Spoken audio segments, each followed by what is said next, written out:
Di sini kita mendorong justru Dinas Pendidikan yang menjadi inisiator. Jadi Dinas Pendidikan dalam hal ini tentunya kita punya kepentingan terhadap anak usia dini. Kita di bidang pendidikan memiliki komitmen bagaimana memastikan tumbuh kembang anak usia dini secara holistik ya. Nah, sosialisasi yang kami lakukan adalah kami cetak leaflet yang banyak. Nah, untuk OPD pemangku, ketika ada rapat komisi di DPRD, kami membagikan leaflet. Jadi saya suruh staf saya dan kami lah bersama-sama ya bagi leaflet. Kemudian ada pertemuan di kecamatan gitu, kita bersinergi dengan ada grup kecamatan gitu ya. Kami bagi leaflet di sana, kegiatan Bunda PAUD atau PKK di mana, kami sertakan, kami titipin leaflet untuk dibagi ke masyarakat. Jadi dengan adanya ini juga harapan saya selaku pembinaan PAUD di daerah itu semua tahu apa gunanya PAUD, untuk apa, tujuannya, dan sebagainya. Halo Sobat PAUD, selamat datang di podcast PAUDpedia. Kita akan membahas tentang evaluasi implementasi kebijakan program PAUD. Kali ini dalam konteks PAUD HI bersama saya Putri Viola dan para narasumber Mas Arya Ahmad Mangunwibawa dan Mbak Natali Silitonga. Assalamualaikum warahmatullahi wabarakatuh. Shalom, sejahtera untuk kita semua. Om Swastiastu, Namo Buddhaya, salam kebajikan, rahayu. Apa kabar ayah, bunda, dan juga sobat PAUD? Kami harapkan kondisinya dalam keadaan yang segar bugar, sehat walafiat, dalam lindungan Tuhan Yang Maha Esa, dan juga lancar dalam berkegiatan ataupun beraktivitas.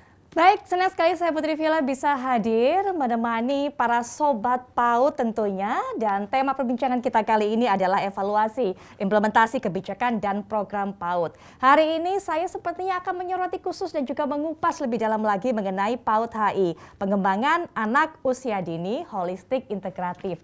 Kalau kita berbicara mengenai holistik integratif, sejalan selaras dengan salam yang selalu saya sampaikan untuk bisa menyapa para ayah bunda. Ini lingkarannya bentuknya salam PAUDpedia, yaitu lingkaran holistik penuh menggambarkan harapan kita bahwa anak-anak Indonesia bisa tumbuh berkembang sesuai karakter masing-masing secara penuh, secara holistik.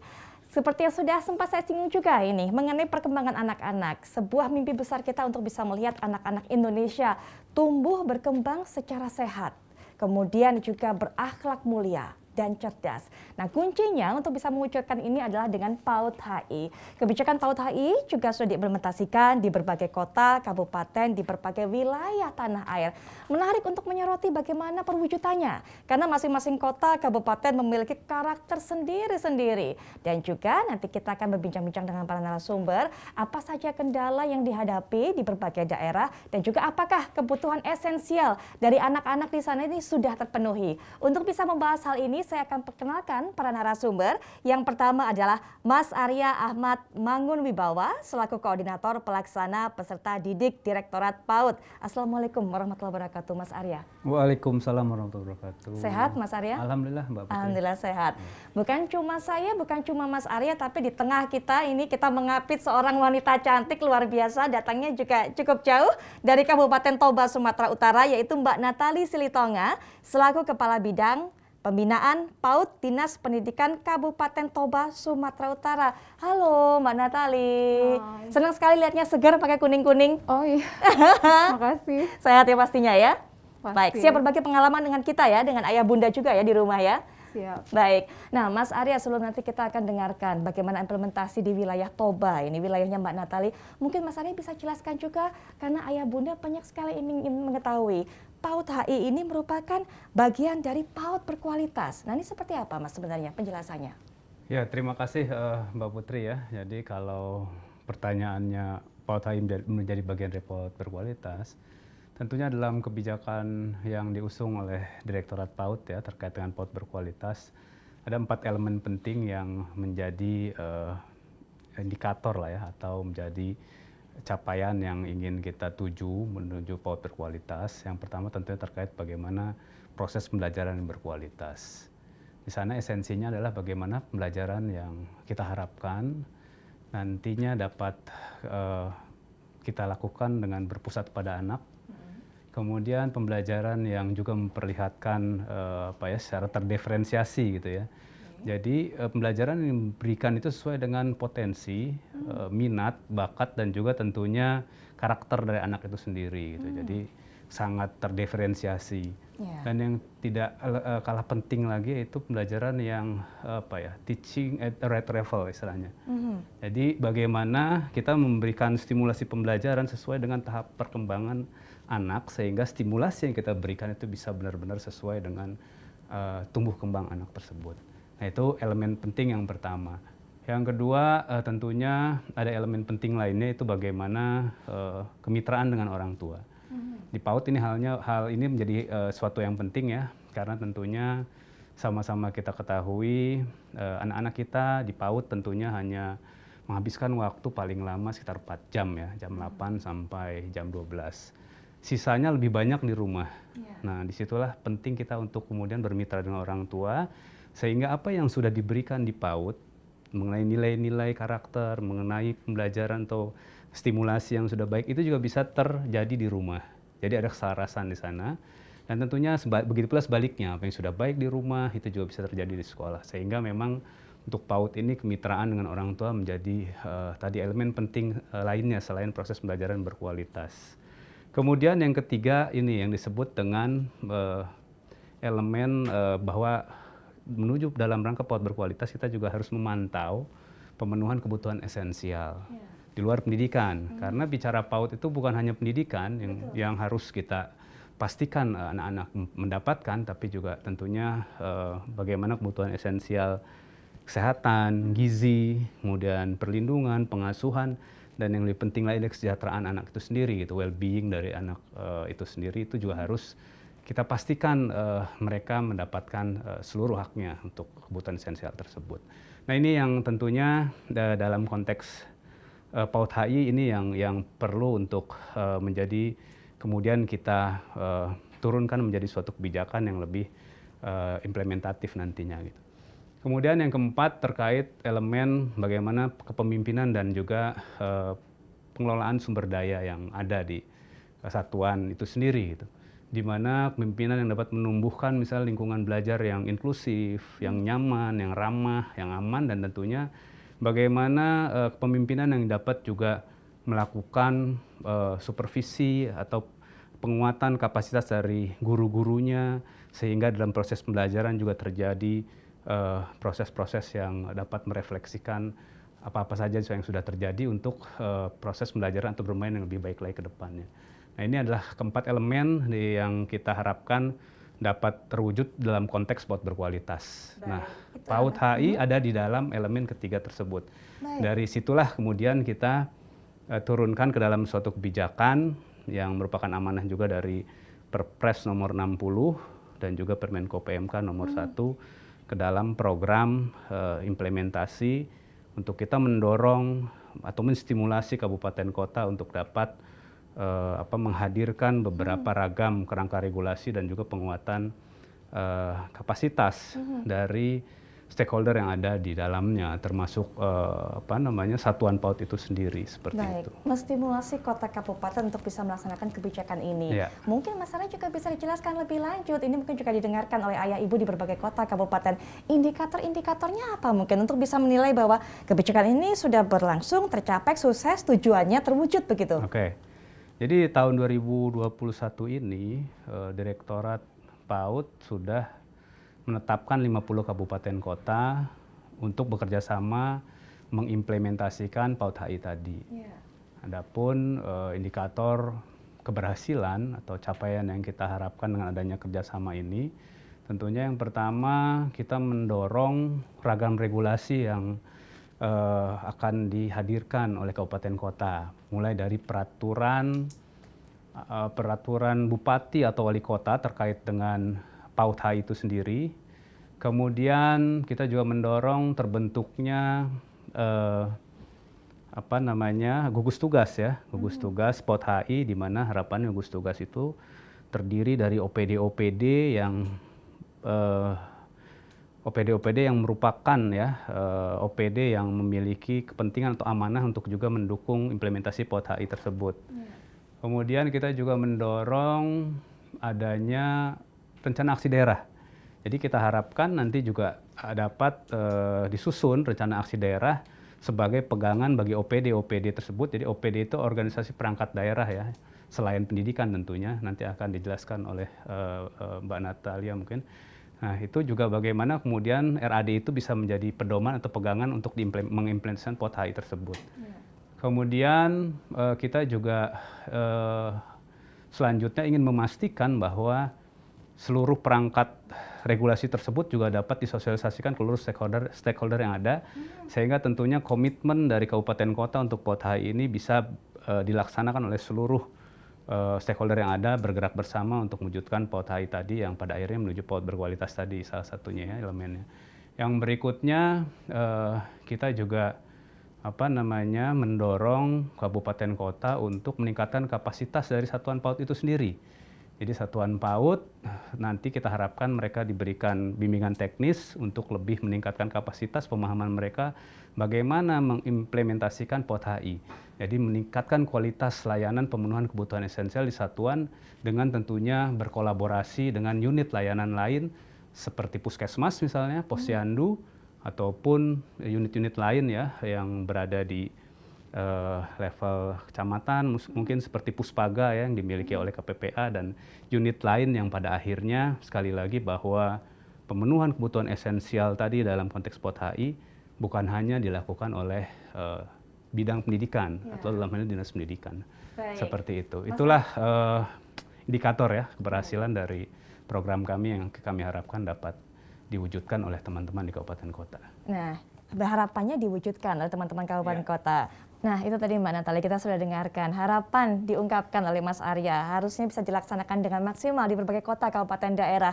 Ada berbagai macam unsur regulasi, gugus tugas juga harapannya bisa dikerahkan, ada rencana aksi daerah. Tapi yang tidak kalah penting ini sesasanya menjadi dasar dari semua adalah komitmen. Bagaimana komitmen dari rekan-rekan Mbak Natalia di sana di Kabupaten Toba untuk bisa melaksanakan kebijakan PAUD HI ini? Oke, baik. POT HI ini saya pikir semacam bagaimana sebuah kota membesarkan seorang anak. Jadi seluruh stakeholder atau OPD pemangku di dalam pemerintahan kabupaten kota itu turut serta untuk bagaimana raising a child gitu kan, membesarkan seorang anak. Nah, implementasi POT HI sendiri mudah-mudahan sesuai dengan harapan dari programnya Kemendikbud yang kami banggakan bahwa telah terbit Perbup PAUD HI, kemudian yang awalnya itu BIMTEK untuk 100 lembaga, itu sudah terlaksana dengan baik, kemudian rencana aksi daerah sudah ada, menjadi sebuah patron ya, semacam term of reference bagi OPD-OPD pemangku untuk melakukan apa-apa yang perlu untuk mengembangkan anak usia dini ini. Dan yang terakhir adalah SK gugus tugas, jadi di dalam program POT HI ini, kami menyelesaikan 4 hal ini untuk mengimplementasikannya. Nah, yang paling menarik adalah mungkin setelah adanya POT HI, ini secara penetrasi ke lembaga ini berubah total. Seperti apa perubahannya? Cukup signifikan, Mbak Natalia? Sangat signifikan kalau menurut saya. Sangat signifikan. Signifikannya itu di mana? Awalnya begini. Sebelum ada POT HI kita itu memandang itu seorang anak itu dimasukkan ke lembaga PAUD, satu untuk mengisi waktu, kemudian untuk persiapan ke SD lah gitu ya, daripada kira-kira seperti itu. Bahkan ada lagi lembaga yang berorientasi kepada calistung gitu ya. Nah, setelah adanya POT HI, kita mengerjakan semuanya, segala sesuatunya. Setelah ada rencana aksi daerah ini juga, OPD apa melakukan apa itu lebih jelas seperti itu. Yang kami lakukan sendiri, pendampingan yang kami lakukan ke lembaga adalah kita ada 10 fasilitator tuh di daerah. Nah, yang kami lakukan adalah OPD yang contoh nih ya, Capilduk, catatan kependudukan dan sipil itu kami melakukan sosialisasi untuk KIA. Baik. Selama ini sudah dikerjakan, tetapi itu di jenjang SD dan lain-lainnya. Nah, di PAUD sendiri ini masih hal baru. Nah, kita sudah mendata dan akan terbentuk diterbitkan KIA bagi lembaga-lembaga khususnya yang ada 100 lembaga sasaran kami ini di daerah. Baik Mbak Natalia, rasanya saya harus potong sampai di situ dulu karena begitu banyak dan juga begitu menarik apa yang sudah dilakukan oleh Mbak Natalia rekan-rekan di Kabupaten Toba. Tapi kita akan bahas lanjutannya setelah jeda berikut ini. Kami segera kembali. Baik, kita kembali dengan perbincangan Mbak Natali dan juga Mas Arya. Sempat saya potong tadi, mohon maaf. Sekarang saya kasihkan kesempatan lagi untuk bisa menjelaskan bagaimana implementasi di Kabupaten Toba.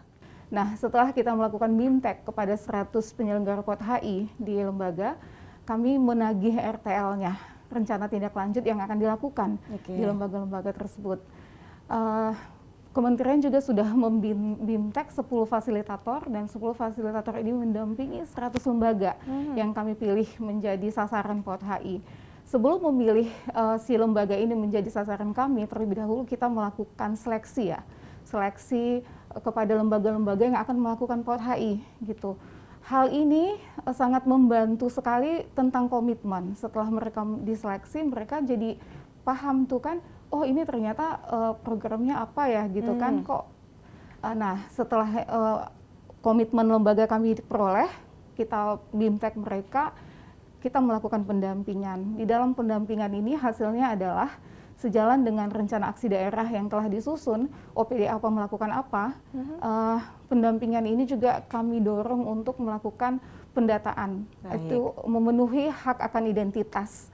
Kalau dalam hal ini ya, hak anak ya, hak anak itu ada yang poin 5/4 ya, itu hak akan identitas, itu belum pernah dilakukan di lembaga PAUD. Nah setelah ada POT HI, kita kerjasama sama Capilduk untuk mendata tentang hak sipil anak, yaitu akte lahir dan KIA. Dan sedang proses terbit itu kartu identitas anak di kabupaten kami. Di samping itu juga yang paling membanggakan saya ya, selaku pembinaan PAUD di kabupaten, yaitu adalah paguyuban orang tua. Nah setelah adanya POT HI ini, lembaga itu mensosialisasikan di mana peran orang tua yang menjadi lingkar awal dalam sebuah ekosistem PAUD itu. Mereka melakukan banyak hal. Jadi orang tua ini dibentuk SK-nya oleh kepala sekolah menjadi SK paguyuban orang tua. Seperti gitu. apa aktivitas mereka, Mbak Natali? Yang paling baru itu ya waktu itu kan Maulid Nabi ya. Maulid Nabi itu diselenggarakan oleh paguyuban orang tua. Mereka menentukan bentuk kegiatannya seperti apa, hadiahnya apa, festival apa, gitu kan. Jadi mereka yang itu semua dikerjakan oleh orang tua. Proaktif ya para orang tua ini ya? Banget. Nah, di samping itu juga ada kelas inspirasi ya. Jadi ada kegiatan parenting juga jalan gitu kan. Jadi yang selama ini orang tua itu nuntut anaknya calistung, setelah ada POT HI, mereka jadi mengerti nih, paham bahwa calistung itu adalah hal kecil dalam pengembangan seorang anak. Yang paling penting itu adalah banyak hal yang mendukung proses tumbuh kembang si anak tersebut. Baik. Ini ya apa namanya PMT ya. PMT itu ini sekarang sudah dikerjakan oleh paguyuban. Jadi orang tua itu memikirkan apa nih gizi anak kita bulan ini gitu. Nah ini terintegrasi dengan BKB. BKB itu melakukan semacam BIMTEK ya kepada paguyuban orang tua, diundang di tingkat kabupaten untuk gizi anak selama masa pandemi, kira-kira seperti itu. Kemudian hal lain yang dilakukan adalah komitmen atau MOU dengan Yankes, pelayanan kesehatan ya, puskesmas terdekat. Jadi sekarang itu isi dari kesepahaman itu, nota kesepahaman dengan puskesmas adalah anak yang ada di lembaga PAUD itu menjadi prioritas pemberian vitamin A, obat cacing, kemudian periksa gigi, dan ukur tinggi berat DDTK, deteksi dini tumbuh kembang. Itu menjadi ada semacam kunjungan berkala dari puskesmas kepada lembaga-lembaga PAUD yang ada di sekitarnya, yang mengikat dia di dalam MOU itu. Ini dikerjakan oleh kita fasilitator yang mendampingi lembaga. Jadi mereka semua sudah punya kesepahaman dengan puskesmas, sudah punya SK paguyuban orang tua, dan dinas kesehatan tentunya lebih ini ya, sekarang ini lebih mengutamakan hal-hal yang berkaitan dengan DDTK, kesehatan, dan lainnya itu kepada anak-anak PAUD. Menarik loh Mas Arya, kalau kita mendengarkan ragam kegiatannya ini juga terkait dengan terwujudnya praktek baik sepertinya Mas Arya. Iya betul, Mbak Putri. Iya, nah mungkin juga Mbak Natali bisa bercerita lebih lanjut juga bagaimana peran dari OPD-OPD lain untuk bisa mendukung hal ini. Iya, awalnya ya OPD itu tidak mengerti ya tentang apa yang mereka kerjakan itu bersentuhan dengan pengembangan anak usia dini secara holistik dan terintegrasi. Setelah kita menyusun rencana aksi daerah ini, semua OPD itu seperti disadarkan ya, oh saya perannya di sini, saya perannya di sini, saya perannya di perencanaan bagi Bapeda mungkin. Nah setelah itu kita menyatukan ini nih, menyatukan satu langkah, satu pemahaman, kita mulai geraknya dari mana? Saya dari sini, contohnya tadi Capilduk. Oh iya, yang belum pernah saya lakukan untuk pengembangan anak usia dini adalah hak akan identitas, seperti itu. Baik. Nah, itu yang dilakukan Capilduk. Kemudian kesehatan, selama ini kami belum pernah periksa gigi, gitu. Kemudian DDTK juga belum terpenetrasi dengan seksama, kayak seperti itu. Jadi sekarang ini semua OPD Pemangku itu telah melihat hal yang sama kepada bagaimana mengembangkan anak ini. Yang paling menarik adalah Kemendes ya. Kemendes itu menurunkan sebuah peraturan Menteri Desa tentang pembiayaan, pendanaan PAUD di desa, seperti itu. Ini juga sudah diturunkan dalam Perbub. Kita mengawal ini menjadi turunannya adalah Perbub, peraturan Bupati kita. Tiap tahun itu kita kawal supaya ada di dalam Perbub itu tentang dana desa untuk PAUD. Jadi sekarang ini honor untuk guru PAUD itu sudah ditampung di dana desa. Bantuan hibah fisik pun segala sesuatu, APE dalam dan luar itu sudah bisa ditampung di dana desa. Masalahnya adalah kami itu di desa di tempat kami itu berapa ya? Ada sekitar 400 desa dan kelurahan. Nah, tidak semua kepala desa ini memahami hal tersebut. Oke lah di tingkat kabupaten. Baik.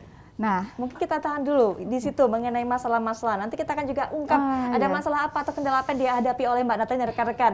Mas Arya, kalau dari penjelasan Mbak Natali kita bisa lihat tadi, kita bisa dengarkan seakan-akan semua terbuka matanya, terbuka pemahamannya, bahkan ada sinergitas antara OPD-OPD ini.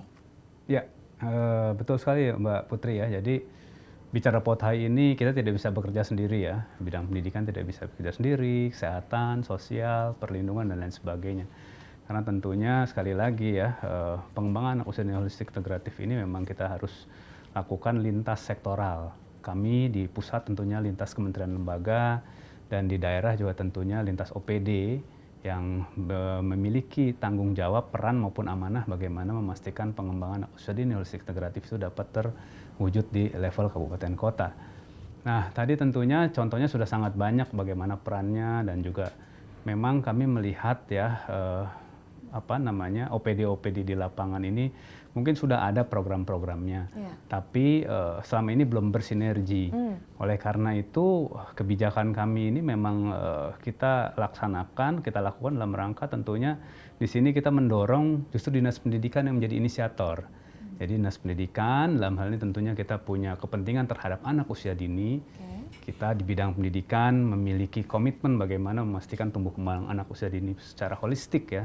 Dan tentunya integrasi tadi, sehingga kita juga mendorong bagaimana kemudian Dinas Pendidikan ini berkolaborasi dengan OPD-OPD yang ada di daerah. Jadi sekali lagi, POTHAI ini memang harus dilakukan bersama-sama, tidak bisa kita sendiri, sinergi, kolaborasi, dan tentunya bergerak bersama menuju PAUD berkualitas melalui POTHAI itu harus diwujudkan baik mulai dari pemerintah pusat sampai pada pemerintah daerah, seperti itu. Baik, nah Mbak Natali tadi sempat menyinggung mengenai ada kendala ternyata, ada hambatan ternyata. Mungkin bisa ceritakan, bisa sharing juga supaya ayah, ibu dan juga sobat PAUD tahu. Oke, baiklah. Kendala yang utama, kalau menurut saya ya, itu ketidaktahuan. Ketidaktahuan dari seluruh stakeholder, contohnya dan masyarakat. Karena itu, contoh nih ya, di dana desa. Tidak semua desa yang mengetahui bahwa mereka bisa membiayai kebutuhan PAUD di desanya itu dari dana desa ini. Jadi waktu kita menggandeng Dinas PMD juga, kasih PMD di setiap kecamatan, kita ajak rapat, kita ajak untuk menyatukan pemahaman bahwa kalau tidak ada dana desa ini dan kalau mereka tidak memberikan proporsi anggaran yang cukup baik kepada pengembangan anak usia dini ini, ya seperti apa nanti masa depan daerah ini atau negara ini. Karena 20 tahun lagi mereka akan jadi apa, itu tergantung dari keberpihakan dana di desa yang mereka ampuh, seperti itu yang mereka pegang. Nah, setelah ini ada, jadi semua kita juga mendampingi melalui Bunda PAUD Desa ya, kita menggerakkan Bunda PAUD Desa untuk mendampingi lembaga PAUD di desa dalam hal RPJMDes. Jadi perencanaan anggaran untuk dana desa. Semampunya kami mendampingi juga bagi desa-desa yang yang paling banyak PAUD-nya itu saya datang sendiri untuk mendampingi rapat RPJMDes itu untuk pembangunan fisik gedung PAUD contohnya, kemudian paling ininya sih honor untuk guru PAUD itu ya. Jadi di dalam perbuk kami itu 2 juta per bulan untuk guru PAUD-nya gitu, itu dituangkan di dalam perbuk itu.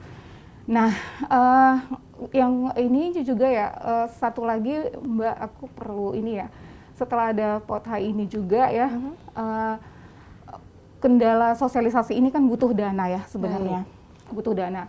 Nah, sosialisasi yang kami lakukan adalah kami cetak leaflet yang banyak. Nah, untuk OPD pemangku, ketika ada rapat komisi di DPRD, kami membagikan leaflet. Jadi saya suruh staf saya dan kami lah bersama-sama ya bagi leaflet. Kemudian ada pertemuan di kecamatan gitu, kita bersinergi dengan ada grup kecamatan gitu ya. Kami bagi leaflet di sana, kegiatan Bunda PAUD atau PKK di mana, kami sertakan, kami titipin leaflet untuk dibagi ke masyarakat. Jadi dengan adanya ini juga harapan saya selaku pembinaan PAUD di daerah itu semua tahu apa gunanya PAUD, untuk apa, tujuannya dan sebagainya. Nah, di samping itu kami juga melakukan kegiatan pendukung untuk PAUD HI ini dengan mencetak X banner gitu. Jadi kalau ada gebiar apa di kabupaten, kami pasang X banner kami tentang PAUD HI itu. Mencetak baliho ya di jalan-jalan protokol gitu kan. Jadi semua orang pada lihat gitu kan, oh PAUD HI gitu, holistik, integratif seperti apa. Kita juga kasih pesan-pesan gitu kan, yang bagaimana bergerak bersamanya dalam hal apa, kira-kira seperti itu. Kami juga mengundang TV lokal ya di daerah gitu untuk melakukan podcast seperti ini. Kemudian kami melakukan di dalam media massa seperti itu. Jadi memang sungguh-sungguh tahun ini ya gebiar PAUD HI itu nyata ya di kabupaten kami sendiri, dan harapan saya sih sustain di tahun-tahun yang akan datang. Baik, Mas Arya, kita sudah tahu tadi, Mbak Natali sudah mengungkapkan ternyata masalahnya, kendalanya juga nggak jauh-jauh dari dana, keberpihakan penganggaran atau keberpihakan pemberian dana. Tapi sudah tadi Mbak Natali juga menjelaskan salah satu solusinya adalah pendampingan, kemudian juga adanya sosialisasi dan juga komunikasi kepada masyarakat. Bagaimana menilainya nih, Mas Arya? Ya, luar biasa ya tadi ya, tentunya perlu kita apresiasi ya apa yang sudah dilakukan oleh Mbak Nat dan tim dari Dinas Pendidikan ya tentunya, dan tentunya dengan apresiasi juga untuk OPD lainnya.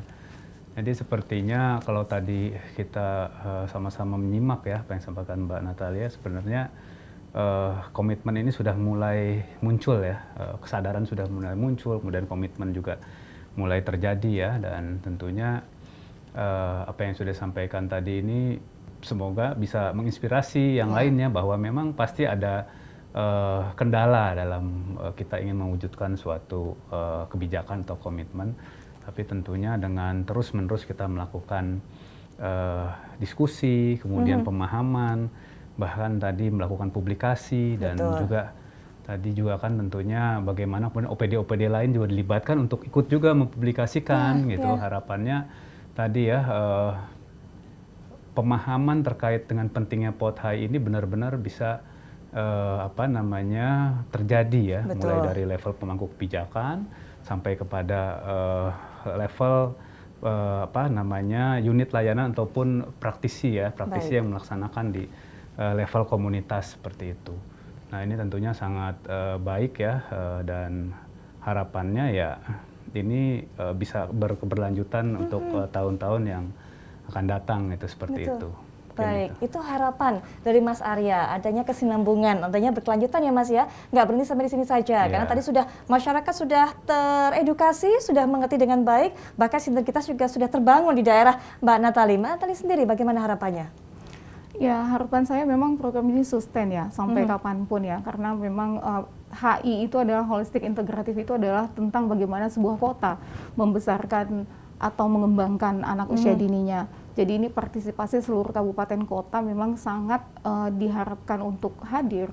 Nah, untuk bagaimana sustain ini, kami juga melakukan penganggaran untuk tahun yang akan datang dalam hal pendampingan tetap, kemudian untuk memelihara tersosialisasinya ini juga ya kami masuk ke dalam berkolaborasi dengan OPD-OPD lain. Jadi ketika di mana kecamatan itu berkumpul banyak, kami itu datang. Kami minta waktu untuk sosialisasi apa itu pengembangan anak usia dini yang holistik dan terintegrasi, karena lebih-lebih ya kalau misalnya ada pilkades. Nah, kepala desa ini berganti dengan kepala desa yang baru. Nah, di sini pengaruh itu Mbak, mau pengaruh? Sangat dong. Kan sebelumnya dia itu udah paham tuh kepala desa sebelumnya.